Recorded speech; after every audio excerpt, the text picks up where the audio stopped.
Dünyanın en sıcak noktasına çok yakınız ve savaş çok yakınımızda. Milli İstihbarat Akademisi çok özel bir rapor hazırladı. Detaylara tek tek bakalım. İsrail, İran ve şimdi de doğrudan Amerika'nın dahil olduğu savaş gerçekten bitti mi, yoksa şu an sadece bir mola mı veriyoruz? Aslında kimse tam emin değil. Yani şu an her şey kağıt üzerinde duruyor ama gerçek şu ki taraflar arasındaki sorunların hiçbiri çözülmüş değil. Tek netliği olan şey şu: bu savaşın her muhtemel senaryosu bir şekilde Türkiye'yi de doğrudan etkileyecek. Milli İstihbarat Akademisi de aynı şekilde düşünmüş olacak ki askeri ve jeopolitik perspektiften Amerika, İsrail-İran savaşı ve Türkiye başlıklı yeni bir rapor yayımladı. Hatırlarsanız geçen sene Ağustos'ta da aynı kurum 12 gün savaşı üzerine bir rapor çıkarmıştı. Biz de o zaman burada videosunu yapmıştık. O raporda akademinin bir öngörüsü vardı. Bu savaş İsrail için beklenen stratejik sonucu üretmedi. Büyük ihtimalle daha geniş çaplı bir devam savaşı gelecek demişlerdi. Aynen öyle de oldu. 28 Şubat 2026'da Amerika ve İsrail eş zamanlı koordineli bir saldırı başlattı. Ortaya 40 günlük çok daha büyük, çok daha yıkıcı bir savaş çıktı. Bugünkü videoda bu yeni raporun en dikkat çekici noktalarını sizinle paylaşacağız. Bu tespitleri televizyonda izleyemezsiniz.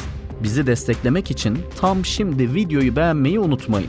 Çünkü bu önemli belge sadece İran ya da İsrail tarafına bakmıyor. Aynı zamanda olası bir savaş senaryosunda Türkiye'nin nelere çok dikkat etmesi gerektiğini de oldukça açık bir dille ortaya koyuyor. Gelin Amerika, İsrail, İran savaşı ve Türkiye raporuna birlikte göz atalım. 3 ana bölümden oluşan rapora başlamadan önce bir noktanın altını çizelim. Bu sefer iş 12 günle bitmiyor. 40 gün sürüyor ve Amerika doğrudan içine giriyor. Yani önümüzde duran tablo çok daha karmaşık.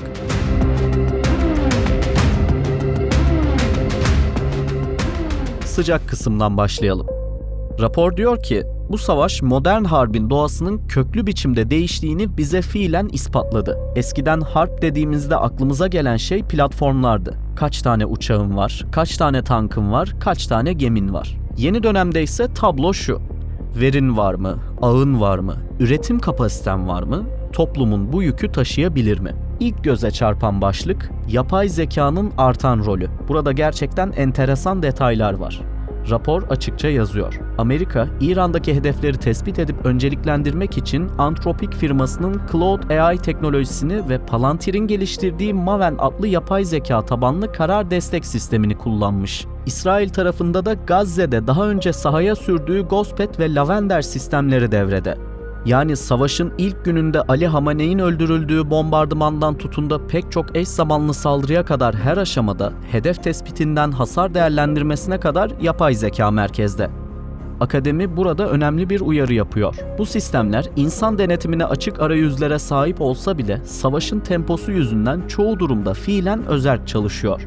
Buna literatürde otomasyon yanlılığı deniyor. Yani yapay zeka artık bir kuvvet çarpanı değil, doğrudan kuvvet unsuru haline gelmiş durumda. İkinci dikkat çekici nokta, hava ve füze savunması alanında geleneksel kalkan anlayışının çöküşü. Yıllardır dünyanın en gelişmiş hava savunma mimarilerinden biri olarak kabul edilen İsrail'in Demir Kubbe, Davud'un Sapanı ve Arrow üçlüsünden oluşan çok katmanlı sistemi, İran'ın Hürremşehr gibi balistik füzelerinde kullandığı çok sayıda bombacık içeren harp başlıkları karşısında ciddi gedikler verdi. Düşünün, savunma sistemi tek bir hedef beklerken karşısına onlarca hedef çıkıyor. İsrail %92 önleme oranı iddia etti. Ama matematik basit. Saldırı hacmi büyüdükçe sızıntı da artıyor. Hayfa petrol rafinerisinin vurulması bunun en somut sonucu. Burada bir maliyet asimetrisi var ki bence raporun en önemli noktalarından biri. İran yaklaşık 1 milyar dolar maliyetli Katar'daki AN/FPS-132 erken ihbar radarını balistik füzeyle, Bahreyn'deki AN/GSC-52B uydu muhabere terminalini de bir Şahit 136 kamikaze drone'la imha etmiş. Patriot PAC-3'ün bir füzesi 3,7 milyon dolar, Aster 30 ise 2 milyon dolar. Karşıda 20-60 bin dolarlık bir drone var. Bu denklem uzun vadede sürdürülebilir değil. Akademinin altını çizdiği şu: geçilemez hava savunma şemsiyesi diye bir şey yoktur. Üçüncü başlık, Kritik altyapı, üs ve tesis savunması. Burada bence en çarpıcı tespit şu: Amerika ve İsrail, İran'da doğrudan platformları değil, o platformları besleyen altyapıyı vurmuş. Aynı şekilde İran'da misilleme yaparken savaş uçaklarına ya da tanklara değil, Suudi Arabistan'daki Prens Sultan hava üssündeki tanker uçaklara, E-3 AVAX havadan erken ihbar platformlarına, SATCOM terminallerine, radar sistemlerine saldırmış. Yani modern savaşta hedef artık silahın kendisi değil, silahı silah yapan ağ. Tanker uçağı, AVAX, radar, uydu muhabere terminali, bunlar son derece sofistike, çok pahalı ve aynı zamanda son derece kırılgan. Rapor diyor ki, bunların stratejik değerleri nispetinde kırılgan hedefler olduğu göz önüne alınmalıdır. Bir diğer önemli ders, İran'ın yeraltı tesislerine yatırımının karşılığını alması. Akademi bunu çok net yazmış. İkinci Dünya Savaşı'nda Almanya'nın kurduğu yeraltı üretim tesisleri örneğinde olduğu gibi, Amerika ve İsrail bombardımanına rağmen İran'ın füze salvosu üretme kapasitesi belli bir seviyede sabit kaldı. Yani dağ içine, yer altına yatırım yapılınca bombardımanın etkisi ciddi şekilde sınırlanıyor. Dördüncü başlık, büyük platformların kırılganlığı. Burada uçak gemileri konusu giriyor devreye. Amerika savaşta 2 uçak gemisi görev grubunu bölgeye yolladı. Ancak Hark Adası ve Hürmüz Boğazı çevresinde USS Boxer gibi büyük amfibi gemilerin operasyon alanı ciddi şekilde daraldı. Hatta USS Gerald Ford resmi açıklamaya göre çamaşırhane bölümünde çıkan bir yangın yüzünden onarıma çekildi. Yani bu gemilerin batırılmasına gerek bile yok. Sadece hareket alanlarını daraltmak, savunmaya zorlamak bile stratejik baskı için yeterli oluyor. 5. başlık, hava harbi ve spektrum hakimiyeti. Burada şu çok temel mesaj var. Modern savaşta gökyüzünü kontrol etmek isteyen taraf önce elektromanyetik spektrumu kontrol etmek zorunda. Radarlar, veri bağları, uydu muhabere altyapısı, elektronik harp kabiliyetleri. Bunlar hava gücünün görünmeyen ama belirleyici katmanı. İran'ın doğrudan radarları, SATCOM terminallerini ve AVAX uçaklarını hedef alması rastgele değildi. Bilinçli bir hedeflemeydi. Amerika'nın F-35'inin hasar alarak acil iniş yapması, F-15E'nin İsfahan yakınlarında düşürülmesi de gösteriyor ki hava üstünlüğü ilan etmek sahadaki gerçeklikle her zaman örtüşmüyor. 6. önemli başlık, robotik hava harbi ve dronlar. İran'ın yaklaşık 20-60 bin dolarlık Şahit 136 dronlarıyla milyonlarca dolarlık hedefleri imha etmesi, sürü saldırılarıyla hava savunma sistemlerini doygunluğa uğratması, bunlar artık taktik araç olmaktan çıkıp stratejik yıpratma mekanizmasına dönüştü. 7. ve belki de en kritik başlık, mühimmat sarfiyatı ve üretim kapasitesi sorunu. Burada akademinin 3 boyutlu derinlik kavramı var. Nitelik, nicelik ve esneklik. Savaş uzadıkça hassas güdümlü mühimmat stokları erimeye başladı. Amerika bile artık küçük ve orta boy şirketlere düşük maliyetli seyir füzeleri ve kamikaze drone projeleri yaptırıyor. Çünkü yüksek hassasiyetli pahalı mühimmatın yanında yeterli performans, düşük maliyet dengesine sahip alternatiflere ihtiyaç var.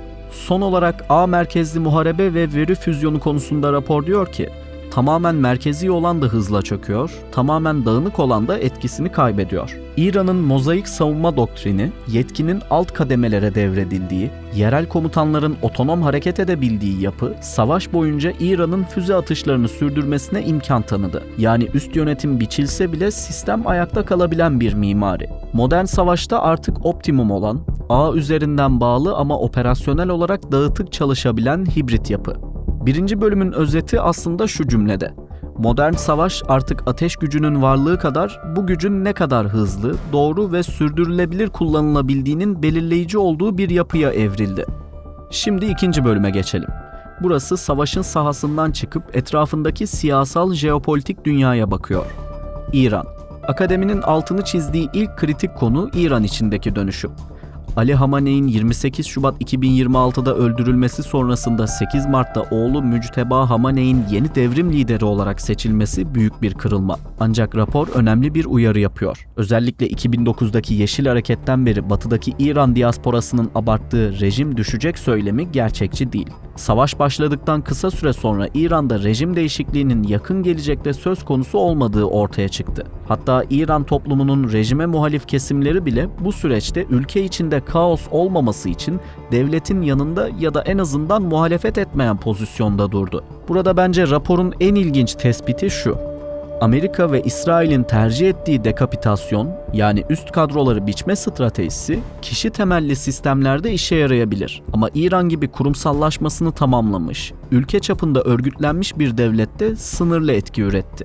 Üst düzey isimler tasfiye edildi ama alternatif isimler süratle göreve geldi ve devletin temel fonksiyonları aksamadı. Trump'ın Venezuela Maduro örneğinden yola çıkıp İran'da da benzer bir sonuç bekleyişi akademiye göre yanıltıcıydı.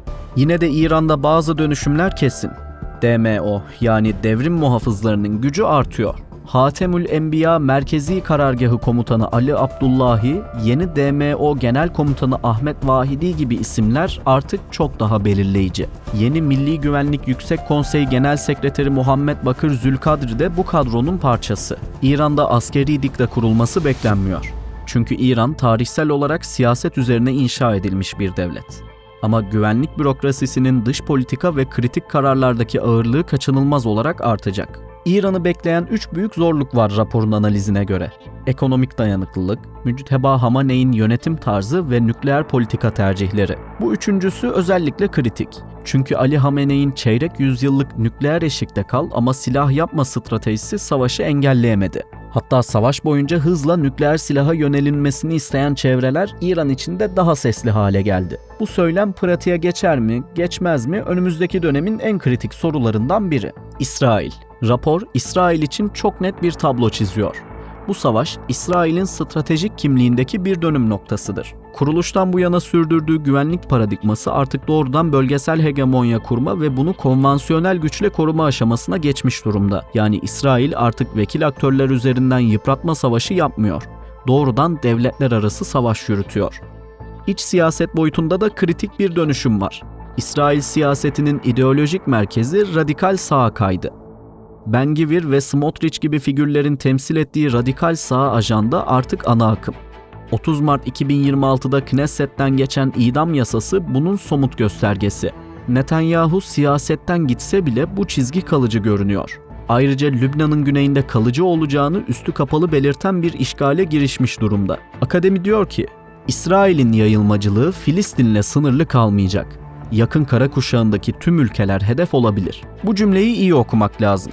Çünkü doğrudan bizi de ilgilendiriyor. Bir diğer önemli nokta savaşın ekonomik maliyeti. İsrail'in yüksek teknoloji sektörü ciddi darbe aldı. Şirketlerin %71'inde sermaye artırım süreçleri olumsuz etkilendi. %11'ine yönelik yatırımlar tamamen iptal oldu. Yani İsrail toplumunun savaşa %81 destek vermesi ekonomik yapısal sorunları gizlemiyor, sadece üstünü örtüyor. Körfez ülkeleri. Savaşın etkilerini en ağır yaşayan üçüncü taraf Körfez ülkeleri. İran'ın misilleme saldırılarını Körfez odaklı yoğunlaştırması, Amerika'nın yarım yüzyıllık askeri varlığının ve rekor düzeydeki silah satışlarının asgari güvenliği bile sağlamadığını gösterdi. Bu büyük bir kırılma. Körfez ülkeleri ilk kez bu kadar yoğun bir saldırı dalgasına maruz kaldı. Burada bizi ilgilendiren önemli bir nokta var. Akademi diyor ki, Körfez ülkelerinin alternatif arayışlarına girmesi muhtemel. Bu çerçevede Türkiye, Suudi Arabistan, Pakistan ve Mısır arasındaki görüşmeler ve geleneksel ittifakların yanında alternatif işbirliği mekanizmaları daha da önem kazanacak. Irak ve Suriye. Irak doğrudan savaşın aktörü olmadı ama yapısal bir kırılganlık üretti savaş. Petrol üretimi günlük 4,1 milyon varilden Nisan başında 1,3 milyon varile düştü. Elektrikte İran doğalgazına bağımlılık önemli bir kırılganlık. Erbil'de Neçirvan Barzani'nin şahsi konutuna bile SİHA saldırısı düzenlendi. Bağdat-Erbil ilişkileri, Kürt grupların İran'a yönelik kullanılmak istendiği iddiaları hepsi gerilim hattında. Suriye'de ise yeni hükümet tam toparlanmaya çalışırken Lübnan'dan 120 bine yakın Suriyeli ülkeye dönüş yaptı. Hizbullah'la sınırlarda düşük yoğunluklu çatışmalar başladı. En önemlisi İsrail'in Süveyda üzerinden Dürzi meselesini kullanarak Suriye'ye doğru genişleme riski var. Akademi bu riski açıkça ortaya koyuyor. Küresel etkiler. Burada akademinin altını çizdiği iki büyük dinamik var. Birincisi Hürmüz Boğazı krizi. Dünya petrol ticaretinin %25'i, LNG ticaretinin %20'si, gübre ticaretinin %30'u buradan geçiyor. Boğaz'da yaşanan herhangi bir tıkanma bölgesel bir mesele olmaktan çıkıp küresel ekonomik şoka dönüşüyor. Savaşın ilk günlerinde savaş riski sigortası primlerinin 10 kat artması bunun göstergesi. İkincisi de küresel sistemin dönüşümü. Liberal uluslararası düzenin Birleşmiş Milletler şartına, kurumsal mekanizmalara dayalı yapısı bu savaşta tam anlamıyla bypass edildi. Yüzden fazla uluslararası hukuk uzmanı saldırıların Birleşmiş Milletler şartını açıkça ihlal ettiğini söyledi. Ama bu pratikte hiçbir şeyi değiştirmedi. Çin sahaya çıkmadan, Rusya ise Ukrayna cephesinde nefes alarak en az operasyonel yükle en fazla stratejik kazanım elde eden aktörler oldu. Amerika ise Asya-Pasifik odağını zorlayarak Orta Doğu'ya yeniden çekildi. Ve bu noktada akademi bence çok önemli bir tespit yapıyor. Bölgesel ölçekte güç projeksiyonu kapasitesi olan, çok eksenli ilişkiler yürütebilen orta ölçekli aktörlerin önemi artıyor. Yani Türkiye gibi ülkelerin önündeki alan büyüyor. Şimdi geldik raporun en kıymetli kısmına. Lütfen buradaki tespitleri dikkatle dinleyin.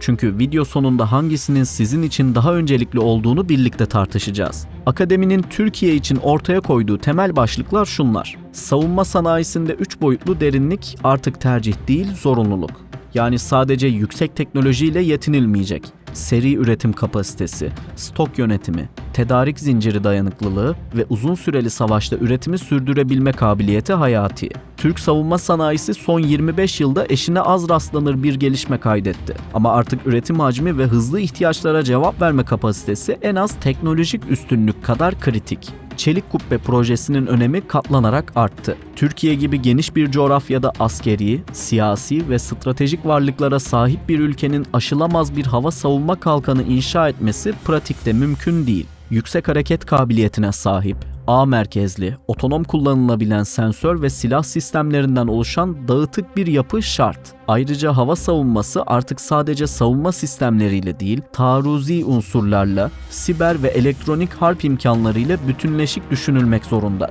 Bütüncül bir siber ve elektronik harp stratejisi gerekli.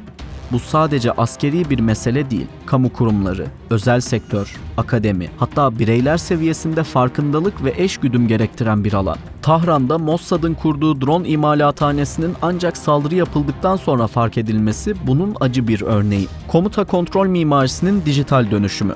Görev bazlı komuta anlayışı, alt kademelere kontrollü inisiyatif devri ama stratejik bütünlüğü koruyacak dijital bir omurga. Yapay zekanın karar süreçlerine girmesiyle birlikte insan-makine etkileşiminin sınırlarının net tanımlandığı, şeffaf ve izlenebilir bir karar mimarisi şart. İnsansız sistemlere dayalı yeni nesil kuvvet yapısı. Klasik platform merkezli güç projeksiyonundan ağ merkezli ve dağıtık etki üretme modeline geçiş. İnsansız hava, kara ve deniz sistemlerinin oluşturduğu entegre ağlar Türkiye için maliyet etkin ve sürdürülebilir bir model. Stratejik altyapı, üs ve kişi güvenliği yeniden değerlendirilmeli. Yeraltı üretim ve depolama tesislerinin inşası, kritik kişi ve tesis güvenliğine yönelik yeni protokoller, doğal kalkan görevi görecek lojistik hatların planlanması, üst düzey karar vericilerin dijital izleri, iletişim alışkanlıkları, hareketlilik modelleri, hepsi artık operasyonel hedef setinin parçası. Toplumsal dayanıklılık, ulusal güvenliğin ayrılmaz parçası. Enerji güvenliği, gıda arzı, sağlık altyapısı, haberleşme sistemleri, lojistik ağlar, finansal dayanıklılık, afet yönetimi, kritik kamu hizmetlerinin sürekliliği, hepsi bir bütün olarak ele alınmak zorunda. Büyük şehirlerde teknik açıdan donanımlı sığınakların inşası, geniş kapsamlı erken ihbar sistemleri gerekli. Sadece vatandaşlar için değil, kritik kamu kurumları için de. Bilişsel savaş kapasitesi. Bu bence raporun en altını çizdiği başlıklardan. Akademi diyor ki, savaşın daha ilk günlerinden itibaren Türkiye karşıtı propaganda çalışmaları İsrail ve Amerika merkezli bazı kanallar vasıtasıyla yoğunlaştı. Uluslararası basında Amerika ve Batı'nın stratejik mecralarında Türkiye'yi hedef gösteren İsrail mahreçli propaganda aygıtı dikkatle takip edilmeli. Dezenformasyon ve manipülasyon faaliyetlerine karşı kapsamlı önlemler şart. Bölgesel diplomatik kapasitesi korunmalı. Türkiye savaş sürecinde aynı anda İran, Körfez ülkeleri, Pakistan, Avrupa ve Amerika ile iletişim kanallarını sürdürebildi. Bu çok önemli bir stratejik avantaj. Yeni bölgesel güvenlik mimarisinde dengeleyici ve kolaylaştırıcı rol üstlenebilme kapasitesinin göstergesi. Terörsüz Türkiye sürecinin önemi yeniden ortaya çıktı. Özellikle İran, Suriye ve Irak'taki Kürt grupların İran aleyhinde mobilize olmamalarında bölgedeki barış çabaları ve yoğun diplomatik girişimlerin rolü büyük. Bölgenin siyasi ve toplumsal dokusuyla birliğin korunup güçlendirilmesi